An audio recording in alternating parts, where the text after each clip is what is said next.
Motivasi itu sangatlah bermanfaat karena sebuah motivasilah yang akan merubah segala bentuk yang ada di dalam pikiran Anda. Maka mendengarkan motivasi itu sangat banyak manfaatnya.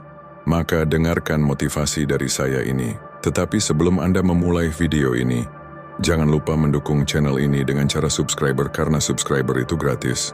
Ayo kita mulai.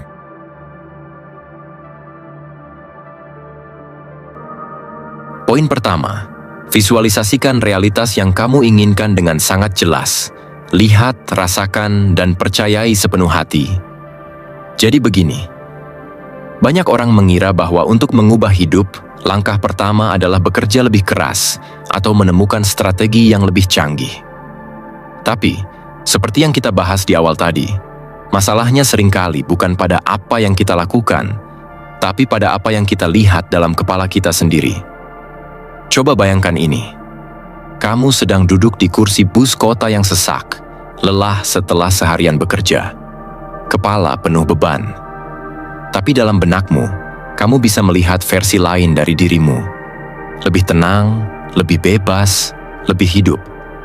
Mungkin kamu bahkan bisa mencium aroma ruangan rumah yang kamu impikan, mendengar suara langkahmu memasuki tempat kerja impianmu, atau merasakan detak jantung yang lebih stabil karena akhirnya kamu bisa bernapas lega. Itu bukan halusinasi. Itu juga bukan pelarian. Itu adalah titik awal. Masalahnya, kebanyakan dari kita berhenti di situ. Kita pikir gambaran itu hanya fantasi sesaat. Kita takut untuk mempercayainya karena sudah terlalu sering kecewa. Kita memilih logika yang kering daripada membiarkan harapan itu tumbuh, walau perlahan. Tapi, ada satu hal yang menarik. Dalam penelitian psikologis yang cukup banyak dilakukan, ditemukan bahwa pikiran manusia punya kemampuan untuk menciptakan realitas internal yang kuat. Dan realitas itu, meski belum terjadi di luar, sudah mulai mengubah kimia otak kita. Tubuh merespons apa yang diyakini otak. Ketika kamu benar-benar percaya bahwa kamu sedang menjalani hidup yang kamu impikan, tubuhmu merespons seolah itu benar. Otot-otot jadi lebih rileks, detak jantung lebih teratur, fokus meningkat, dan perlahan, tindakan-tindakanmu mulai berubah. Tanpa kamu sadari, inilah titik masuknya visualisasi. Bukan sekadar membayangkan rumah besar atau rekening yang penuh angka nol, tapi melihatnya dengan jelas, dengan detail, dengan nuansa emosi yang mendalam. Seolah kamu sedang hidup di sana, bukan sekadar ingin, tapi sudah memilikinya. Dan disinilah banyak orang tersandung, karena proses ini membutuhkan keberanian yang tidak main-main. Bukan hanya karena takut gagal, tapi karena diam-diam, kita takut kalau ternyata kita memang layak mendapatkannya. Dan kalau itu benar, apa yang akan kita lakukan setelahnya? Terdengar aneh? Tapi ini umum terjadi. Rasa takut menjadi hebat adalah ketakutan yang jarang dibicarakan. Kita tumbuh di lingkungan yang sering mengajarkan untuk bersyukur, tapi kadang memelintir syukur menjadi batas. Seakan-akan menginginkan lebih itu tanda ketamakan.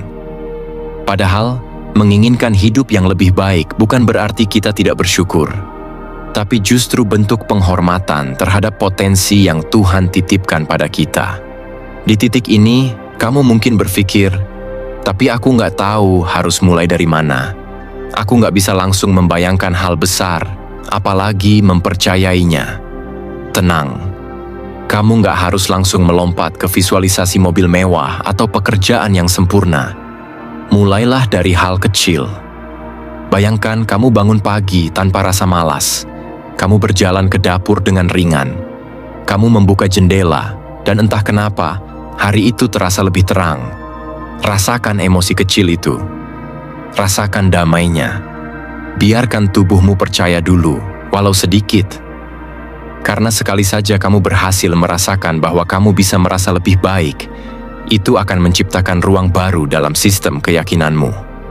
Dan dari situlah, perlahan, visualisasi mulai bekerja. Sebuah studi menarik menunjukkan bahwa atlet-atlet profesional yang membayangkan gerakan mereka sebelum bertanding, mengalami aktivitas otot yang mirip dengan ketika mereka benar-benar bergerak secara fisik. Artinya, imajinasi yang kuat bisa mengaktifkan sistem tubuh yang sama dengan kenyataan. Ini bukan dongeng, ini data. Jadi sekarang bayangkan, bagaimana jika kamu menggunakan sistem tubuh yang sama itu, bukan untuk membayangkan kegagalan yang selama ini kamu lakukan secara otomatis, tapi untuk membayangkan keberhasilanmu. Apa yang mungkin berubah? Mungkin kamu akan mulai berbicara dengan lebih percaya diri di rapat kerja. Mungkin kamu jadi lebih tenang menghadapi pasanganmu. Atau mungkin kamu berani melamar pekerjaan yang sebelumnya kamu anggap terlalu tinggi. Perubahan tidak selalu langsung besar. Tapi percayalah, visualisasi yang jujur dan konsisten bisa menciptakan pergeseran kecil yang berulang. Dan perubahan hidup sejati selalu dimulai dari sana. Tapi tetap realistis, ya. Visualisasi bukan sulap. Kamu bisa membayangkan seluruh dunia menyerahkan kesuksesan padamu. Tapi kalau kamu tetap tidak bergerak, hasilnya akan sama saja. Tidak ada. Visualisasi bukan pengganti tindakan, tapi ia adalah landasan mental sebelum tindakan dijalankan. Dan perbedaan hasilnya terasa banget ketika tindakan itu datang dari keyakinan, bukan dari kecemasan. Kalau kamu masih merasa ragu, itu wajar. Kadang visualisasi terasa aneh atau bahkan memalukan, karena kamu belum pernah mengizinkan dirimu untuk percaya sebesar itu. Mungkin kamu dibesarkan dalam lingkungan yang terlalu cepat merendahkan mimpi. Mungkin kamu dikelilingi orang-orang yang terbiasa berkata, "Hidup tuh jangan muluk-muluk." Tapi di balik itu semua, kamu tahu bahwa ada bagian dalam dirimu yang tidak pernah berhenti berharap. Bagian itu mungkin sudah lelah, tapi belum mati. Dan itu cukup. Sekarang, aku ingin kamu melakukan ini. Nanti malam sebelum tidur, tutup matamu. Ambil napas perlahan. Dan bayangkan satu hari sempurna dalam hidup yang kamu inginkan. Jangan terlalu besar dulu. Fokus pada satu aspek saja. Keuangan, kesehatan, atau hubungan. Lihat dirimu menjalani hari itu. Dengarkan suaranya. Rasakan suasananya. Perhatikan ekspresi wajahmu. Lalu, ulangi. Besok pagi. Lalu, lusa. Lalu hari ketiga. 3 hari saja. Tidak untuk membuat perubahan drastis, tapi untuk membuka kemungkinan. Untuk menyetel ulang sistem keyakinanmu. Dan saat kamu mulai melihat bahwa perasaanmu berubah, lebih damai, lebih yakin, itu tanda bahwa kamu sedang berjalan ke arah yang benar. Karena saat dunia batinmu berubah, dunia luar akan menyusul. Mungkin tidak selalu persis seperti yang kamu bayangkan. Tapi percayalah, semesta punya cara yang jauh lebih kreatif untuk mewujudkan apa yang kamu yakini. Selama kamu jujur, konsisten, dan cukup sabar. Dan satu hal terakhir, jika kamu merasa bahwa semua ini terlalu baik untuk jadi kenyataan, mungkin kamu hanya belum terbiasa merasa layak bahagia. Itu bisa berubah, dan itu boleh berubah. Sekarang pertanyaannya, apakah kamu siap untuk percaya pada gambar yang kamu lihat di dalam dirimu sendiri? Aku tidak akan menjawab itu untukmu. Tapi renungkan saja, karena jawabannya tidak datang dari kata-kataku. Jawabannya datang dari bagaimana kamu akan bangun besok pagi. Lanjut ke bagian berikutnya, kita akan bicara tentang bagaimana cara merasakan emosi dari masa depan itu. Bukan hanya melihatnya. Karena tanpa emosi, visualisasi hanya akan jadi gambar bisu yang hilang begitu saja. Tapi ketika kamu bisa hidup dalam getaran yang selaras dengan versi terbaik dari dirimu, semuanya mulai bergerak. Poin kedua, rasakan emosi, seolah-olah kamu sudah memiliki apa yang kamu inginkan. Hidup dalam energi tersebut. Coba bayangkan ini sebentar. Kamu baru saja bangun dari tidur, masih gelap. Jam menunjukkan pukul 5 pagi. Tapi entah kenapa, tubuhmu terasa ringan. Tidak ada beban aneh di kepala seperti biasanya. Dan di antara keheningan yang belum terusik, kamu tiba-tiba merasakan sesuatu. Sebuah rasa damai. Seolah-olah semua hal yang kamu impikan sudah dekat. Sudah nyata, sudah menjadi bagian dari hidupmu. Itu belum benar-benar terjadi secara fisik, ya. Tapi hatimu tahu, Ada yang berubah. Nah, yang sedang kamu alami itu bukan mimpi, bukan juga angan kosong. Itu adalah energi dari rasa percaya yang dalam. Energi yang muncul karena kamu memilih untuk merasakannya lebih dulu, bahkan sebelum kenyataannya datang. Dan percaya atau tidak, itulah fondasi dari banyak perubahan besar dalam hidup seseorang. Rasa yang muncul duluan, seperti yang sudah kita bahas di poin sebelumnya, membayangkan realitas masa depan secara jelas adalah awal yang penting. Tapi, hanya berhenti di gambaran mental saja tidak cukup. Karena gambar itu hanya hidup jika kamu mengisinya dengan emosi. Pernah lihat seseorang yang mimpi jadi pengusaha sukses, tapi ketika bicara soal itu, suaranya gemetar, nadanya pesimis, dan wajahnya penuh keraguan? Nah, itu karena tubuhnya belum ikut percaya. Emosinya belum menyatu. Kamu bisa mengatakan pada dirimu bahwa kamu percaya, tapi jika tubuhmu tetap tegang, napasmu pendek, dan perasaanmu kering, maka pikiranmu akan kalah oleh sistem sarafmu sendiri. Karena tubuh kita menyimpan lebih banyak kebenaran daripada yang kita akui. Sekarang mari kita runtut sedikit. Dalam banyak studi psikologi dan neurologi, ditemukan bahwa tubuh manusia tidak selalu bisa membedakan antara peristiwa yang benar-benar terjadi dengan peristiwa yang divisualisasikan secara intens dan emosional. Otak memproses pengalaman batin seperti kenyataan. Jadi saat kamu merasakan bahwa kamu sudah bahagia, otak mulai menciptakan jalur baru, mengaktifkan hormon-hormon yang sama seperti saat kamu benar-benar sedang mengalami momen bahagia. Oksitosin, dopamin, endorfin, dan dari situ, tubuh mulai merespons. Kamu bergerak lebih ringan. Kamu berbicara dengan energi yang berbeda.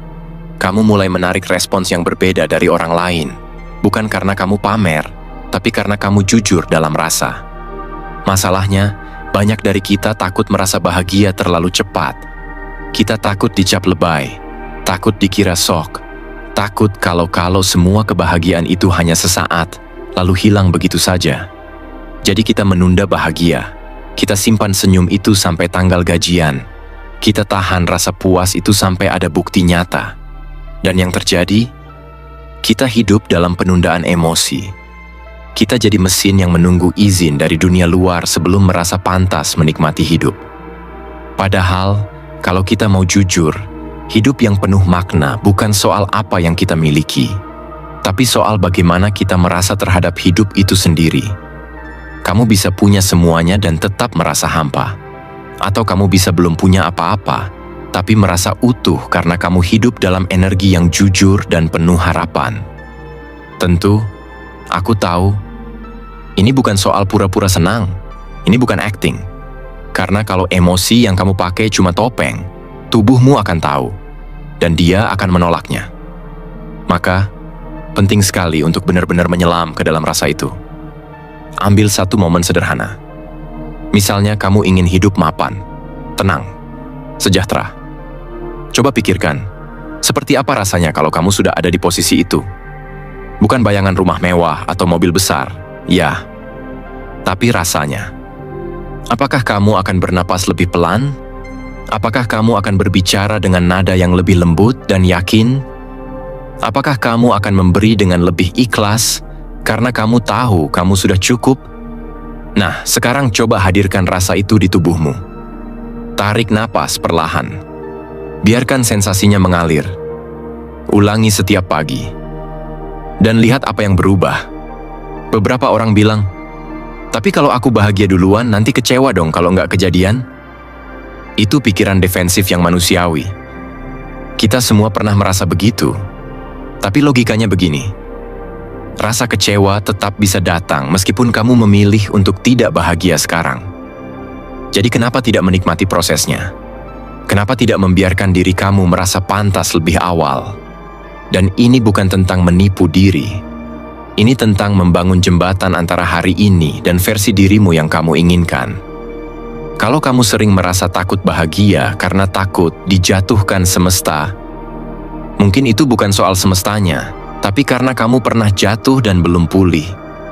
Banyak dari kita menyimpan luka lama, entah karena dikhianati, gagal, atau diejek waktu kecil saat punya mimpi besar. Luka itu menanamkan keyakinan bahwa kebahagiaan itu rapuh, bahwa kalau kita terlalu bahagia, kita akan dihukum. Tapi itu hanya pola lama, dan kamu bisa membongkarnya perlahan kalau kamu mulai mengizinkan rasa positif itu masuk tanpa syarat. Di titik ini, kamu mungkin bertanya, lalu bagaimana cara menjaga perasaan itu di tengah tekanan realita? Jawabannya bukan hindari kenyataan, tapi seimbangkan kenyataan dengan energi yang sehat. Kalau hari ini kamu lagi dihimpit tagihan, kamu tetap boleh merasa tenang. Bukan karena tagihannya hilang, tapi karena kamu tahu kamu sedang berjalan menuju versi dirimu yang mampu menanganinya. Kalau hari ini kamu belum punya pekerjaan impian, kamu tetap boleh merasa bangga. Karena kamu tahu kamu sedang membentuk karakter yang kelak dibutuhkan di pekerjaan itu. Dan emosi itu, rasa damai, rasa percaya, rasa syukur sebelum ada alasan, adalah bahan bakar yang akan membawamu sampai ke sana. Kamu nggak perlu selalu terlihat optimis di mata orang lain.